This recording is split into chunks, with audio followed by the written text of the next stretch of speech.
บายดีพี่น้องวันนี้มาบอลกันได้ตีนหมูปลามาพี่น้องเนื้อหมูปลาเดี๋ยวไปเห็นเมนูพี่น้องเนื้อ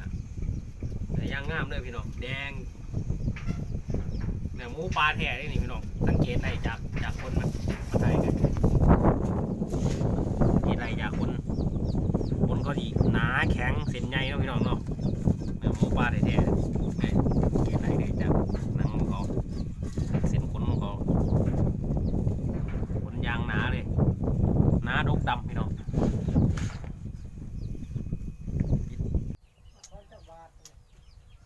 ตัวนี้หนังมันพี่น้องหนังหมูปลานี่เนื้อมันเนื้อมันเดี๋ยวว่าพัดกันพี่น้องคือคอยนี่เป็นยังมันเก็บมือแบบมือมือมือแสงบ่มือบ่ตัดเสียงเองตัดเสียงหายบ่มันแจงกระแจงกระทำแจงก็มือปรับแสงอัตโนมัตินี่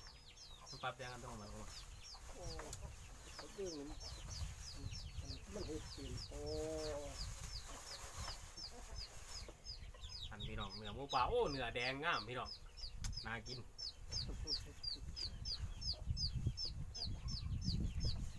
เพราะว่าพัดกินแซ่บเขาบอกไปซอยเขานี่เห็ดแดดของหาอย่างเลยพี่น้องบ่แม่นหมูปลาพอเลี้ยงเลยพี่น้องหมูปลาธรรมชาติหมูปลาแท้ๆเลยเนื้อแบบแน่นๆพี่น้อง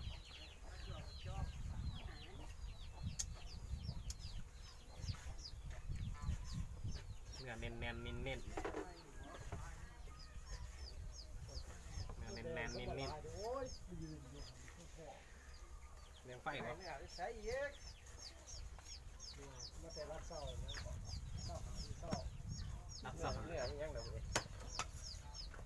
ปลายังเสร็จแล้วค่อยๆล้วนกินนั่นไงเนื้อแน่นๆเน้นๆเอาหนังมันใส่น้ำพี่น้องพัดเป็นกี่แซ่บพัดโอ้กูดูว่าก่อยเนี่ยกูบรัมจิปี กูยิบก็จะตายดีหนังนี่แข็งเนาะหนังโอ้ยบางเรื่องมันจะว่ามันจะกี้นั่นแหละก็ปืนยิงกับเขาเนาะหมูปลาเอาจอกมาเนี่ยครับอากาศคืบหนึ่งหมดแล้วไม่ยังหวามันหลังชื่อไปเด้อแขกราจักเคยควมเด้อกันอยากตายแต่ยังคนหาคอยขึ้นกันเด้อหนวดเอากันหัวคนกัน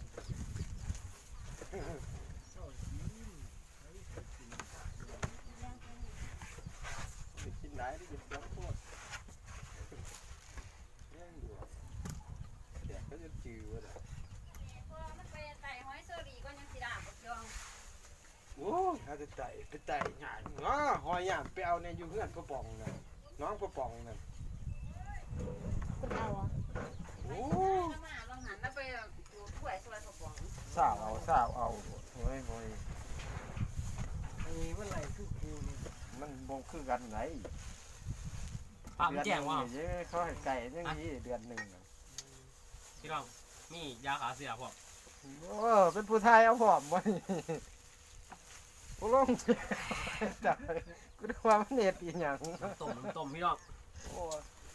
สื่อรวมบ้านเฮาตัวทับที่ขาดหมูป่า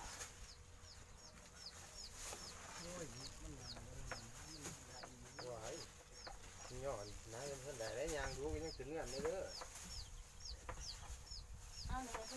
จุกเดือยที่ไหนคือกูนะคอยพาอันใส่ตึงว่าพวกติดยองโอ้ยมันแสบเอาล่างแผลมันนอนถือกันได้จะเห็นล่างแผลข้างในมันเดี๋ยวแผลข้างในกินเสือมันได้นะกินความกินไงคิดจังไรเด้ว่ามันกระทายพอจิ้มนิดที่ใส่ขาไม่จะวะถือทายเอากันนะมันจะมือนิ่งๆเนี่ย เดี๋ยวคุณภาพสิบุรีเด้ แล้วไม่ห้ามไปอุ้ย อ้าวคือสิเมื่อ โอ้ยเนี่ยแล้ว กินบ่ได้บ่เนี่ย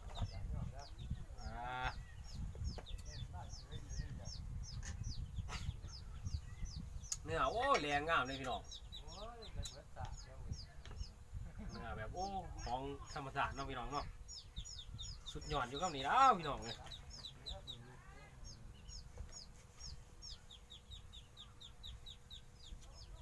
บ่มีบ่บาง แต่ว่าบ่แพงเลยพี่น้องกิโลหนึง30,000 กีบถ้าเขาคิดเป็นเงินไทยก็ประมาณ120 บาทพี่น้องประมาณ120 บาทถูกกันไอเนื้อหมูฟาร์มน้ำตลาดอีกพี่น้องก็อยู่บ้านบาวอนนี่พ่อหาซื้อกินได้อีกพี่น้อง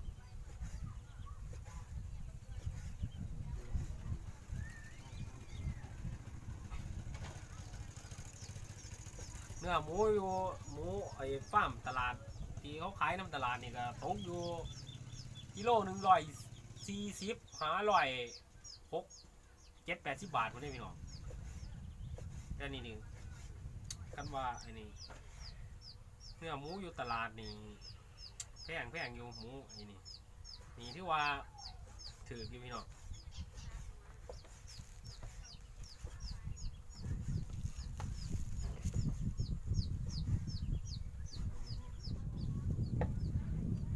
แดงๆเนาะ ปาดตะกอนเมงออกให้เส้น โอ้เห็นพี่น้องนะจัดการเลยพี่น้องตำปีกตำเครื่องปัดพี่น้องมาเฟสอยู่วะ โดดนะคิดไปเลยก็ จะได้กินไหนเบิร์ดคือเปล่ากินบัวหยาไม่คน อ้าวแม่เดี๋ยวครับ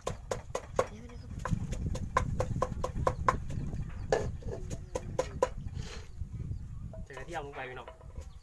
ไอ้เจ้า ลองสีเอาเกลือมาเนี่ยเกลือมาเนี่ยครับมันโขกเนี่ยมันทำเนี่ยเลย ตัวนี้บ่ใส่หัวไฟของเสา บัวพูดกองแอคชั่น ตายด้วยว่านั่นพลาด ใส่เกลือเข้าไปน้อยหนึ่งเสียทำง่ายพี่น้องทำแหลกได้ไหมละเอียดง่าย ตายไว้อัดพาไปได้เรื่อยวัน ๆเสียบกระทะเอาพี่น้องท้ายฝา เดือดกันที่ ปุ่มสวิตช์ปุ๊บระเบิดบึ้มใส่น้ำมันเปิดลงไปพี่น้องเอ้าเพื่อคือแตกกว่านี้เดียวนี่แตกง่ายเห็นไหม ได้ถึงแล้ว ตัวเยี่ยมนี่คอยรีไปเลยนะ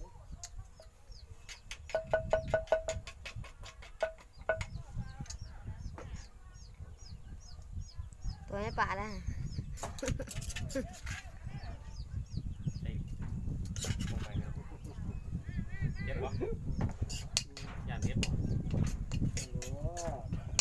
ทำไมหัว เรื่องผ่านเล็ดกอก ย่านเด็ด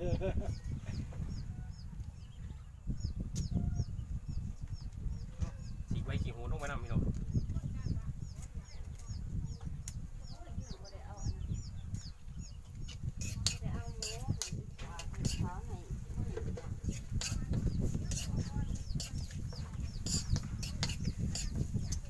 มา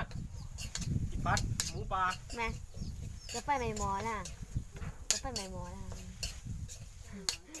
จะไปจะไม่จะมึงตีหนับมา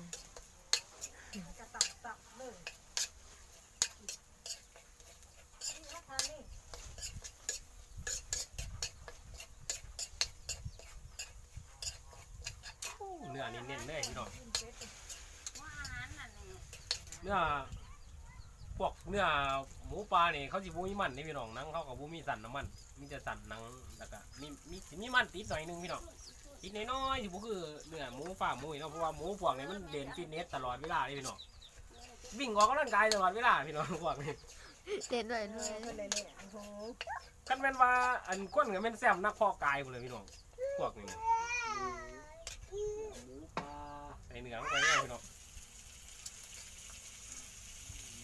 มันจะกระต่อยนังบอกพี่ผู้ ตีนกำลังโคตรตีนไม่เลยตามตี จะใช่กระสีเงาครับ คือแค่ว่าโล30,000กีบ มันจะพอตีแล้ว ก็เป็นตะเพียนขัดนะ บ้านเท่าความสินหาก็ได้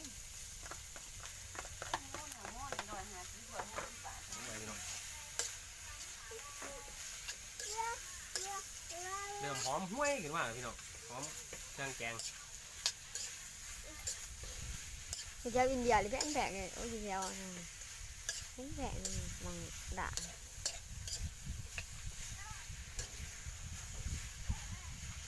มันจะไรยังไรแดงแดงอยู่วะ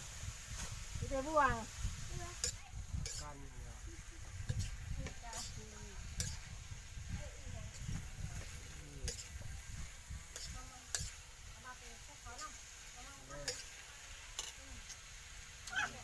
น้ำต้มพี่น้อง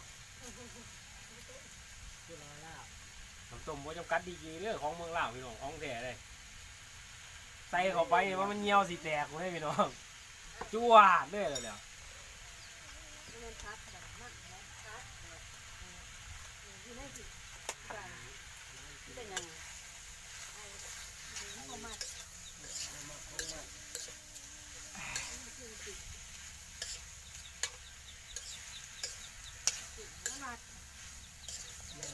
โอ้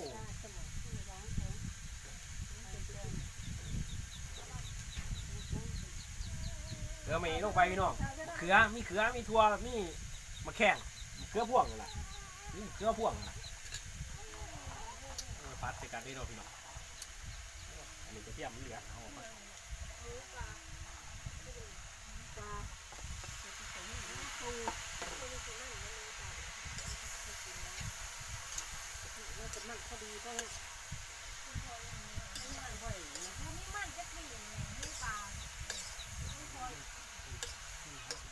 เนื้อนักเพาะกายพี่น้องพวกนี้มันมีไขมันอะไรจะได้มันเด่นฟิตเนสตลอดเวลาเขาฟิตเนสตลอดเวลาเลย แกนบวชดีฟ้าดีฟ้า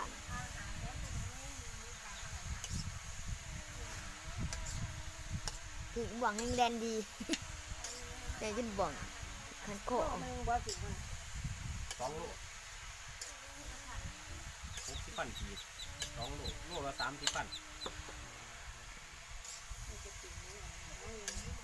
คือกุ้งหมูไอ้เนื้อตลาดตัว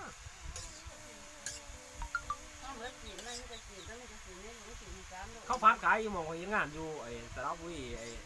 อยู่อันนั้นแต่ว่าหมูเขาจะเป็นหมูเลี้ยงน่ะหมูปลายแต่ว่าหมูเขาเพาะเลี้ยงนะถุงละจักบาทถุงละ40 บาทก็ซ้ำจานหนึงละถุงละ40 บาท แซ่บอยู่บ่ล่ะ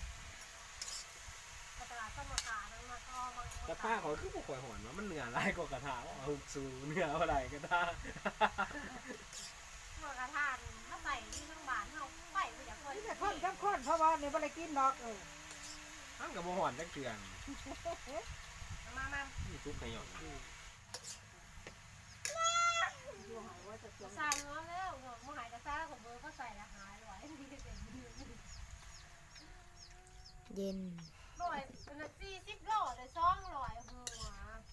ปลายอยู่หัน3หัวจะได้จักบาทมันเป็นย้อนสิมึงก็สั่นมึงไหนอยู่1,200ระวังตื่นไปหาเราไม่ยังบ่นตีไม่ยัง เติม บ่น น้ำมันหอยลงไปพี่น้อง น้องมันเกิดยังไง อย่างนี้ปูไม่อยู่เอาอันหมอกสาง พ่อว่า เป็นสีเกิด ซอสปรุงรส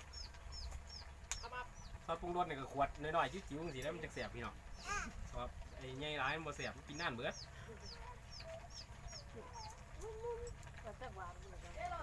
แถมลูกบอลใจสูงพอจีบหนียิ้มก็ได้ก็ขายอยู่กับลูก2,000นี่เดียวเอาขาย ยื่นก็ โอ้น้ำตาลก็สิเบิดอ่ะเติมน้ำตาลลงไปน้ำตาลลงไปจักช้อนหนึงเนาะพี่น้อง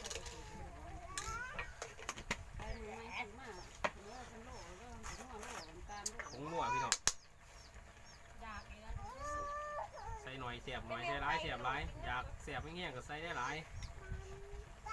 ซื้อมาว่าถุง เรี นี่ ยกยำไผ่ น้ำปลาลงไปจักหน้อยพี่น้อง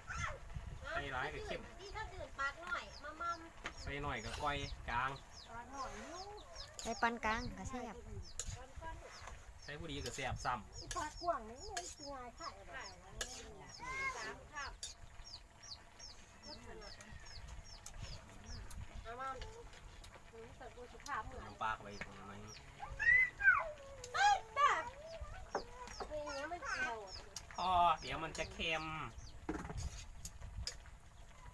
คือจะติดห้องกันน้ำไปหอนนาเจมันลึก จำไงเนาะว่าวะเรือมาหอยไก่ก็ได้กันมันถึงตามกัน เห็นว้ายรวด อันนี้ก็ไม่ว่าจางเป็นอันเดือนสองหลานนะหาบันให้หนู โรงงานเบียดแต่โรงงานนี้ยังล่ะ งานนี้นะงานไปเนี่ยไปจิ้ม รอพ่อ เป็นรถ เราบอกพ่อ นาไปได้คนจริง จะไปอยู่ไหน แต่ว่าเขากลางงงนอนอยู่ได้ล่ะ เขาการเด้อเอาไว้เขาก็ไปนั่งบนคืนนั่งนอนนั่นเด้ไปนั่งเขา น้ำก็มีนอนนี่หรอเขาบอกกินเหนือมก่อน เนี่ยเป็ดอยู่คอยแล้วซ้อนตัว ไปเนี่ยก็สิไป มัน ติด เหนี ต่ ยว อ เลย ไป มึงยัง ว่าจะวันหนังมันอย่าไปคิด หยอบ เนี่ยบ่ วันนี้กี่ละสองหา นักเศร้า คนงานเลย จริงเราบอกว่าเที่ยวเอาก็ได้ระวังมือกันวันนี้มานอนเพื่อนเราก็ได้ระวังเหตุงานหันมายุ่งเงินเฮาก็ได้ระวังหันมันก็เป็นโรงงานยังเหลือระวังโรงงาน โอ้ยถ้าพ่อปืนยิงพวกเขาหรอกเหนียวเป็นเหนียวหนัง บ้านเขาหันเขาบ่เฮ็ดบ้านเขาหันเขาปลูกแต่มันค่ะบ่ได้แม่นมันตาได้ขายมันหัว เติมใบกระเพราลงไปพี่น้อง ที่บ่นี่ เติมความหอม ที่ว่าแท้มันนักเขาหาเขาทางปลาตัวนั้น นอนเมื่อไหร่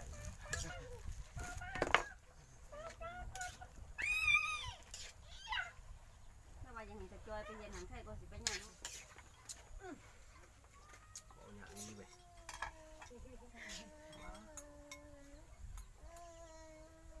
งอมงอม หน้าตาพี่น้อง เอาลงมาอีกเอาขึ้นมาอีกพี่ นี่บอกเห็นปะเยี่ยมเยี่ยมพี่น้องน่ากินโอ้ สั่งโคตรสั่ง บ่มีกระหง กินก็คนเหนียวกับแซ่บคือกันแหละ ไปเมียปะ คนเราลาบคนเหนียวนี่ ป้าป้าไม่ใช่มันเบิดล่ะมันเบิดแล้วลูกมันเบิดแล้วเจ๊ได้เต็มหมดแล้ว เว้ยตัวนี้แล้วตัวหายากเบียร์อยู่ประเทศอะไรก็มีเราต้มนี่โอ้ยหายากไงประเทศลาวนี่โอ้ยสวรรค์เลย ปืนนะกินไปกินมากับปืน ครับ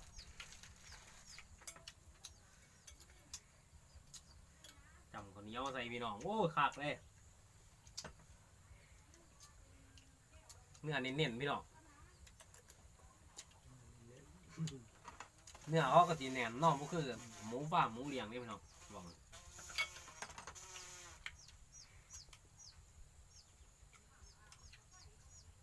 กินโอ้ยกินข้าวน้ำต้มสุดยอดพี่น้องกินหอดผู้ตายเสียดายผู้ยั่งกันแนวนี่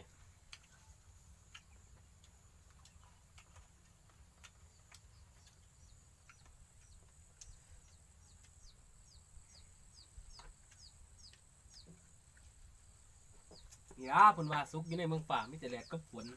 สุกอยู่ในเมืองคนมีแต่กินกับจึก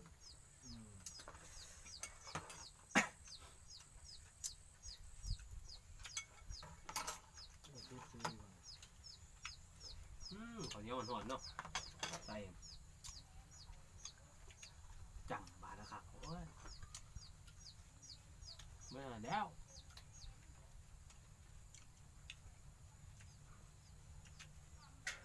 ข้าวเหนียวหนึ่งไม่ไหมพี่น้องข้าวเหนียวหอนๆจำ